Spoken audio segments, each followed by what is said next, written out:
దేవునికే మహిమ కలుగును గాక. మాది వీరాయపాలెం, ఈస్ట్ వీరాయపాలెం. నా పేరు సునీత. నేను గత 6 సంవత్సరాల నుంచి చీకటి శక్తులతో ఎంతో శోధించబడ్డాను. అయితే నాకు గుండెల్లో నొప్పిగా ఉంటే నేను చాలా చోట్లకి వెళ్ళి చూపించుకున్నాను హాస్పిటల్కి. అయినా తగ్గలేదు. ఏమీ లేదమ్మా, బాగానే ఉన్నదని చెప్పారు. ఆయన తగ్గలేదు.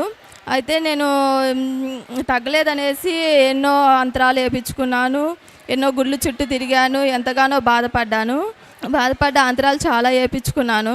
అయినా దానివల్ల కానీ నయం కాలేదు. అమ్మ చెప్పింది, ప్రార్థనా శక్తికి వెళ్దాం రమ్మ అని చెప్పింది.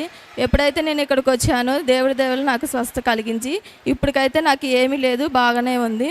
అలాగే నా చిన్న కుమారుడు జ్వరంతో 2 వారాలు బాధపడ్డాడు, టైఫాయిడ్ జ్వరంతో. అయితే అబ్బాయికి జ్వరంలో దద్దుర్లు అలా వస్తున్నాయి.